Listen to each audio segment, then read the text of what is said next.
देवताय नमः। ओम नमो ओंकारेश्वर ओम नमो ओंकारेश्वर देवताय नमः। ओम नमः शिवाय। ओम नमः शिवाय। अवधूत चिंतन श्री गुरुदेव दत्त। मंडळी, आज सोमवार, त्यानिमित्त आपल्याकडे जी मंडळी नियमितपणे कुठल्या ना कुठल्या कारणासाठी आपल्याकडे दक्षिणा वगैरे पाठवतात, सोमवार निमित्तही पाठवतात, सोमवारच्या ह्याच्यासाठी बी समजा जो महाप्रसाद असतो त्याकरताही पाठवतात, म्हणजे अशा वेगवेगळ्या गोष्टीसाठी आपल्याकडे दक्षिणा वगैरे पाठवतात. आणि त्याकरता आपण काय करतो, अशा जी मंडळी आहेत नियमितपणे त्यांचे अभिषेक करतो. का अभिषेक करतो आपण त्यांचे, की आता ही दूरवर राहिलेली मंडळी, खूप दूरवर येतं. बऱ्याच जणांनी प्रत्यक्ष माझ्याकडे आलेले सुद्धा नाहीत कोणी, फक्त एक माझ्यावर विश्वास ठेवतात. आणि ती विश्वास माझ्यावर का ठेवतात त्यांनाच माहिती. खूप मंडळी अशा आहेत की त्यांनी प्रत्यक्ष मला पाहिलेलं सुद्धा नाही, फक्त फोनवर कधी बोललेलं, तरी त्या गोष्टी एवढ्या म्हणजे मनावर घेतात की ही महाराज काहीतरी आपल्यासाठी करतो. आणि हा विश्वास आहे त्यांचा, म्हणून त्यांच्या विश्वासाला तडा जाऊ नये म्हणून मी काय करतो, नियमितपणे त्यांची दक्षिणा पोहोचू न पोहोचू काही हो, एक माझ्याकडे लिस्ट केलेली आहे. आणि त्या लिस्टप्रमाणे मी काय करतो, सोमवार आला की एक शिरेलप्रमाणे जे आहेत त्यांच्या अभिषेक करणे, त्यांच्यासाठी प्रार्थना करणे, या गोष्टी करतो. कारण काय, त्यांनी माझ्यावर एक विश्वास टाकलाय आणि तो विश्वास मला सांभाळायचा आहे. आणि विश्वास सांभाळायचा म्हणजे माझं काम आहे त्यांच्यासाठी काहीतरी ईश्वराकडे मागणं. त्यासाठी नियमितपणे पूजा करून त्यांच्यासाठी मी प्रार्थना करतो. ओंकारेश्वर चरणी प्रार्थना करतो की ओंकारेश्वर देवा शंभो यांना चांगल्या प्रकारे आरोग्य लाभू दे, सुख समाधान लाभू दे, त्यांच्या काही असतील समस्या त्या दूर कर, त्यांचं जीवन आनंदमय कर, त्यांच्या परिवारामध्ये सगळं समाधान लाभू दे, बरकाता येऊ दे, अशी मी ओंकारेश्वर चरणी प्रार्थना करतो. कारण तुमचा माझ्यावर विश्वास आहे आणि तोच विश्वास मी मनामध्ये धरून तेवढी तरी माझ्याच्यानं करेल तशी सेवा करण्याचा प्रयत्न करू. मी काही जास्त करत नाही, पण कमीत कमी पूजा करून प्रार्थना तरी करतो. आणि आपला असा जो भाव आहे तुमचा माझ्यावर, श्रद्धा आहे, ती अशीच राहू, कायमची राहू, हीच मी ओंकारेश्वर चरणी प्रार्थना करतो. आणि आज 2 शब्द काही आज सोमवार निमित्त तुम्हाला काही बोलणार आहे, पण थोडंच कमीच बोलणार आहे. कारण काय, आपण प्रत्येक सोमवारी अभिषेक वगैरे ही सर्व गोष्टी केल्यानंतर आता 10 वाजता शिवलेला अमृत या ग्रंथाचं वाचन निरूपण, त्यानंतर 12 वाजता आपलं हे असतो भावार्थ रामायण या ग्रंथाचं वाचन आणि निरूपण, त्यानंतर 1च्या दरम्यान महाआरती असते. आरती झाल्यानंतर प्रसाद वगैरे आणि भोजनाची व्यवस्था केलेली असते. अन्नदान करतात लोक. म्हणजे अन्नदान काय करतात, तुम्ही जे लोक मंडळी काय जे दान धर्म करता त्याच्यातून काही पैसे आपल्याकडे राहतात, ते मग त्याच्यातून आपण अन्नदान करतो. म्हणजे तुमचा पैसा हा व्यर्थ जाऊ नये, कुठेतरी चांगल्या कामाला लागावा, हा उद्देश आहे. त्या उद्देश साध्य करण्यासाठी मी ही आता जवळजवळ आता बरेच महिने झालं, म्हणजे श्रावणपासून सुरुवात केलेली आपण, की प्रत्येक आता सोमवारी हे महाप्रसाद अन्नदान करायला चालू केलेलं आहे. तेही तुमच्या ह्याच्यावरच चाललंय. कारण तुम्ही दानधर्म केलेले असतात, काही असतात, पूजा अभिषेक, मग पैसा काय करायचं, तर त्याच्यातून आपलं अन्नदान करायचं, हा उद्देश डोळ्यापुढे ठेवून हे चाललंय आपलं. आता कुठपर्यंत चालतंय तोपर्यंत चालवायचं, जोपर्यंत आहे माझ्यामध्ये बी हिंमत तोपर्यंत चालविणारच आहे. पुढच्या पुढे पाहता येईल. तर असं आपल्याला थोडक्यात सांगायचं की आता श्रद्धेचा ह्याच्यावर बोलतोय मी तुम्हाला. तुमची श्रद्धा आहे ना, ओंकारेश्वर श्रद्धा आहे, माझ्यावर बी श्रद्धा आहे, म्हणून तुम्ही एवढ्या गोष्टी करता. तर काय असतं, श्रद्धा फार महत्वाची असते. आता माझ्याकडे सारखे खिस्से येतात, काय बरेच लोक काय करतात, वचन, आता कालचाच एक किस्सा सांगतो तुम्हाला, की एक जोडपं आलतं. जोडपं आलं, पण काय केलं त्या जोडप्यांनी, एक जणानं समजा एक देवावर, आता नाव वगैरे जास्त उल्लेख करत नाही, एक तिथं देवावर जाऊन समजा की मी तुला जीवनभर सांभाळीन, एकामेकाला वचन दिले. म्हणजे लग्न हा प्रकार काही केलेला नाही, पण वचन दिलं देवापुढे जाऊन, आणि वचन दिले, कुंकू लावलं तिथलं समोरचं, हे झालं. आणि काय झालं, ते देवापुढे दिलं खरं, त्यावेळेस भावनेपोटी तो प्रोग्राम झाला. समजा तिथे केलं की मी तुला आयुष्यभर साथ देईन, मी एकमेकाशिवाय राहायचं नाही, वगैरे वगैरे अशा गोष्टी झाल्या. कालावधी संपला, ते वचन गेले विसरून. आता एक समजा व्यक्ती जी होती, ती महिला, ती गेली विसरून. विसरून गेली म्हणजे काय, काही असू शकतं, आता त्यांच्यात काही प्रॉब्लेम झाला असेल, विसरली. आणि विसरली सगळं करून तिनं, म्हणजे ते मानलं नाही समजा ते देव, आणि एवढा मोठा प्रॉब्लेम झाला पुढे कालांतराने. आता मी ती काढल्या, नेमकं झालंय काय, कशामुळं काय, ह्या गोष्टी पाहिल्या ना मी, म्हणून मी तुम्हाला सांगायला लागलोय. असे लोक करतात. मग त्यांनी तसं केलं आणि एवढं प्रॉब्लेम झालं. आता त्या माणसाला तिनं वचन दिलं, त्या व्यक्तीनं त्याचं कुटुंब, म्हणजे बायका पोरं, या गोष्टी असताना बी एक मायेपोटी, प्रेमापोटी समजा देवापुढे हे कुंकू लावलं, कुंकू हे केलं, म्हणजे त्याचा प्रपंच असताना सुद्धा एक सहारा म्हणून, अगर काही प्रेमापोटी विश्वास दाखवला म्हणून, मी देवापुढे शपथ घेतो की मी तुला अमुक अमुक सांभाळीन, असं करील तसं करील. पण गोष्ट काय झाली, हे केलं आहे ना, पण त्या बाईनं बी लावून घेतलं सगळं, पण त्या बाईची श्रद्धा कदाचित त्या देवावर नसेल. आता याची श्रद्धा होती म्हणून त्यानं केलं की देवाच्या, मी देव मानतो, हा देव मानतो म्हणून मी देवाच्या साक्षीने करतोय. पण ती समोरची व्यक्ती देवच मानत नसेल तर मग प्रॉब्लेमच होतो ना. या व्यक्तीची, पुरुषाची श्रद्धा आणि हिची वर उपचारी श्रद्धा, झालं काय पुढे, एवढा मोठा प्रॉब्लेम झाला की त्या बाईच्या नवऱ्या, म्हणजे हिनं समजा दुर्लक्ष केलं, ती समजा वेगळ्या वळणाची, त्या नवऱ्यापासून ती घटस्फोटित होती अगोदरच. घटस्फोटित होती, पुन्हा त्यांचं समजा जुळायला लागलं असेल, कदाचित चांगली गोष्ट आहे जुळालेलं, पण जुळता असं झालं तर नवऱ्याचं पण जुळलं, व्यवस्थित चाललं तिचं, पण त्यावेळेस हिचं मन ह्याच्याबद्दलचं हे झालं ना, मग तुटलं ना.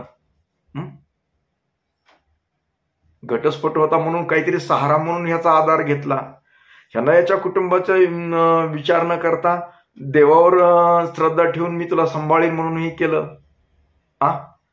आणि कालांतराने हिचं तिचं त्यांचं पहिलं घटस्फोटातून जुळलं. आता देवीनं काय, अगर देवानं काय चमत्कार केला काय माहिती, त्यांचं पूर्वीचं म्हणजे घटस्फोट परत त्या नवऱ्या पुढे चावली. मग तिचं मन याच्याबद्दल हे झालं म्हणा, हिला ते म्हणजे हिचं मन त्याच्याकडे, त्यांचं भेटी गाठीचं वगैरे अशा गोष्टी अगर पुढे होईना गेल्या. आणि मग ह्याच्या जी समजा देवावर जो विश्वास होता, श्रद्धा होती, त्याचा चमत्कार झाला. असं झालं की त्या देवाच्या चमत्कारामुळे यांचा जे जुळलेला संसार होता तो मोडला. मोडला म्हणजे काय नाही झालं, इतका बेकार कार्यक्रम झाला की एका दिवशी यांच्यामध्ये भांडणं झाली नवरा बायकोमध्ये, आणि नवरा बायकोच्या भांडणामध्ये ह्या बाईनं त्याचा समजा घात केला, म्हणजे नकळतपणे झाला, पण त्याच्यामध्ये तोचा मृत्यू झाला. मृत्यू झाला. मृत्यू झाला, पण आता मृत्यू झाल्यानंतर पुन्हा केसेस वाढल्या, बाकीच्या भानगडी मात्र काय, मग हे असं वाढलं की एवढ्या गोष्टीमध्ये समजा ते आता कोर्ट कचेरा, जेल, अमुक तमुक, बाईनं नवरा मारला. मग आता ती बाईविषयी संशय, अगोदरच घटस्फोट त्याचं काहीतरी होतं, हिला समजा काही वागणूक चांगली नसेल, काही नसते. आता चर्चेला काय असतं, एकाचं दोन जास्त वाढून सांगतात. म्हणजे ही इतकी बदनाम झाली, नवरा मारला ह्याने बदनाम झाली. आता ही कसा मेला ती त्यांना जीवाला माहिती झाला. तिथे ही आरोप काय झाला की हिनं मारला म्हणून. ती वास्तविक खरं काय असू ते देव जाणे, त्यांचं काय आपण बाकीचं नाही. म्हणजे ही आपल्याकडे आलेली गोष्ट सांगू, म्हणजे सगळी स्टोरी कळली आपल्याला तिथं. मग हे झालं, पण ही त्या लेकरा बाळापासून वनवास झाली. लेकरा बाळाच्या मनामध्ये तिच्याबद्दल तिरस्कार निर्माण झाला की आईनं आमच्या पप्पाला मारलं, आई वाईट वागत होती. म्हणजे लेकराली किती, म्हणजे लेकर दुसरे बी सांगणारे असतात, भाऊ भाऊकी असते, काही असतं, घराचे जवळचे असतात, नातलग असतात, कुणी असतात. म्हणजे त्या बाई किती प्रॉब्लेम मध्ये आले. म्हणजे हे सांगायचंय काय मला याच्या एवढ्या गोष्टीतून, जर तुम्ही अशा गोष्टी काही करत असताल, समजा देवाच्या अगर साक्षीनं काही अशा गोष्टी करतात आणि तुम्ही जर त्याचं पुढे जर काही करत ना, तर मोठे प्रॉब्लेम होतात. याच्यातून मेन मला याच्यातून सांगायचं, बाकीच्या ह्यांचं कुणाचं कसा वाट लागली, कसं फुटाफुटाला काय, मला ते बोलायचं नाही. पण ही आपण समजतो की काय देव आहे, ह्याचं काय काय काय होणार आहे, काही असं नाही. बरेच जण लोक काय करतात, खोट्या शपथा घेतात, देवापाशी शपथा घेतात, काही करतात, पण अजिबात करायचं नाही. तुम्हाला वाटतं का की काय दगडाचा देव काय करेल, असं मनात सुद्धा आणू नका. दगड असला तरी एक श्रद्धेनं त्याच्यामध्ये देवत्व आलेलं असतं, एक ऊर्जा असते, एक शक्ती असते. मनात सुद्धा आणायचं नाही कधी. तुम्ही काही होत असेल त्याच्यापुढे बरेच जण, काही लोक खोटे खोटे बोलतात, खोटे खोटे शब्द घेतात, खोटं खोटं करतात, काही काही बरेचशा गोष्टी वचनं देतात. बरेच मुली सुद्धा मुलं काय करतात, समजा मी तुझ्या संग लग्न करीन, मी तुला आयुष्यभर सांभाळीन, असे सुद्धा बरेच आमच्याकडे किस्से येतात असे. आणि होतं काय, ते देवाचं, आपण देवापुढे काय केलंय ह्याचा विसर पडतो, आणि विसर पडल्यानंतर दोघांनाही प्रॉब्लेम येऊ शकतो. आता झालं काय हे मगाच्या गोष्टीतून की इकडे ना लेकरा बाळाचा संसार हे ना ह्या बाईसाठी ही केला, म्हणजे दुर्लक्ष केलं घराच्याकडे, त्याचं वाटोळं झालं. म्हणजे त्याचं बी त्यांच्या बी आता त्या बी लेकरांची की आपला बाप वाईट वागत होता, आपला बाप अगर त्या लेकरा बाळाला, बायकोला बी वाटलं नवराचं ही वेगळा ह्याचा होता, बाईच्या नादातला होता वगैरे, झालं का नाही. आणि हिचं इकडं ही गोष्ट झाली, म्हणजे एकंदरीत दोघांचंही वाटोळं झालं, दोघांचंही झालं का नाही वाटोळं. मग काय असतं की आपण अशा गोष्टी करायच्या नाहीत, करायच्या तर मग ती पार पाडायच्या. देवापुढे जर तुम्ही अशा गोष्टी देवाच्या साक्षीनं काही गोष्टी जर करत असाल, केल्या असतील, तर 100% तुम्हाला प्रॉब्लेम येणार. मी तुम्हाला गॅरंटीड सांगतो, आज ना उद्या येणार. कारण देवासमोर काही गोष्टी तुम्ही जर एकामेकाला वचन कुठली बी असेल, ती ह्या प्रेम प्रेयकाच्या ह्याच्यातलंच म्हणून असं नाही की कुठल्याही गोष्टीमध्ये काही बरेच लोक वेगवेगळ्या शब्दा घेतात, नवसं करतात, काही करतात, काही भानगडी देवापाशी म्हणतात आणि देवाचं विसरून जातात. त्यांना किंमतच राहत नाही देवाची. खरंच पाहिलं तर देवाच्या साक्षीनं करायच्याच नाहीत गोष्टी. आपल्याच्यानं होत नाही ना पाळणं, तर अजिबात करू नका. का उगाच हातानं घेता, म्हणतात ना हात दाखवून अवलक्षण घेतलं, त्या तो प्रकार एक तर तुम्हाला असंच वरच्यावरच करायचं, काय करायचं ते. असे कोरडे स्वप्न दाखवा हो, कोरडे वचन द्या इकडे, पण देवापुढे जाऊन देवाचे तिथला भस्म लावून, देवाचं कुंकू लावून देवापुढे, मग तुम्ही कुठं घरातलं देवघर असेल काय, अथवा ह्याच्यातलं काय असेल, मंदिरातलं असेल काय, कुठेही बरेच लोक आजकाल एवढं झालंय नाही, आमच्याकडे नाही दररोज एक ना एक काहीतरी किस्सा असतो माझ्याकडे, तर फोन तरी असतो, प्रत्यक्ष तरी येतात, काही नाही येतात, हातानं तयार केलेल्या त्या गोष्टी, हातानं, आपल्या स्वतःच्या हातानं, दुसऱ्याला कुणी जबाबदार नसतं, देव त्याचं काम करतो. तुम्ही एखाद्या, समजा तुम्हाला मध्यस्थी धरलं, समजा मला मध्यस्थी धरलं उदाहरण, आणि तुम्ही आलात माझ्याकडे आणि माझ्यासमोर वचनं दिलेत, महाराज तुमचे आम्ही दर्शन घेतो, आम्हाला आशीर्वाद द्या की आमचं दोघं जण आम्ही एकत्र राहिलोत, आम्ही एकत्र ही करणार आहेत, आमचं असं केलं वचन, मी आशीर्वाद दिला तुम्हाला, आणि उद्याच्याला तुमच्यात काय करण्याचं बिस्कालं, म्हणजे मी तुम्हाला चांगलं राहून दिलं, तुम्ही तुमच्यात पटाना गेलं, काय व्हायला लागलं की तुम्हाला मग आमचं टकोरं खवळतं, अरे मी चांगलं राहण्यासाठी तुम्हाला आशीर्वाद दिलाय, तुम्ही जर असं करा तर मग मी दोघांनाही शाप देऊ शकतो. हा, मी चांगल्यासाठी जोडलं तुम्हाला. तसं देवाचं एक मी माणसातलं उदाहरण सांगितलं, देवाचं पण तेच आहे. देव सुद्धा तुम्ही देवाच्या साक्षीने अशी एकमेकाला वचने देता, देवाच्या साक्षीने काही गोष्टी करता, नवसं करता, कुटाणे करता, काही करता, आणि पुन्हा विसरता देवाचं.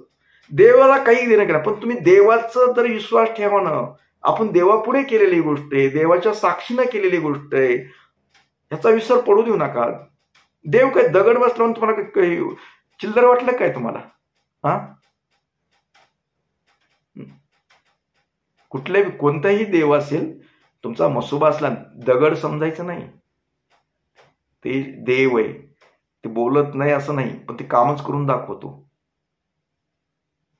बऱ्याच जणांना खोड आहे तशी. आणि बघा तुम्ही, मी बोललेलं जर इतकं जरी बाजूला निघलं तर पुन्हा बोला, मी चुकीचं काहीच बोलत नाही, हे अनुभव आहे माझा, स्वतःचा अनुभव आहे माझा, स्वतःच्या अनुभवावरच बोलतो मी. जनका तुम्ही कुणी वचन अशा पद्धतीने जर काही केलं असेल तर 100% मी लिहून देतो, लिखित देतो. तुमचा प्रोग्राम झाला म्हणून समजा, जीवनामध्ये फेल झालात तुम्ही कधीही सुखी होणार नाहीत आणि होऊ शकणार बी नाहीत.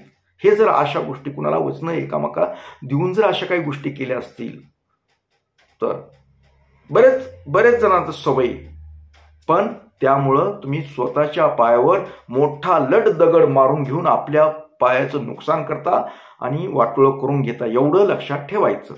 तर मंडळी, आता मी जास्त खूप बोलायला आहे, पण आता कार्यक्रमाचे नियोजन चाललेलं आहे, कार्यक्रम सुरू करायचा आहे सगळं, त्याच्यामुळे मी गडबडीत आहे. तर परत एकदा तुमच्यासाठी मी प्रार्थना करतो की तुम्ही सुखी, समाधानी, आनंदी राहा, तुमच्या सर्व काही मनोकामना पूर्ण व्हावेत, तुम्हाला चांगल्या प्रकारे आरोग्य लाभावं, तुमच्या घरामध्ये सुख समाधान लाभावं, याकरता मी ओंकारेश्वर चरणी प्रार्थना करतो आणि तुम्हाला आशीर्वाद देतो. ओम नमः शिवाय नमः.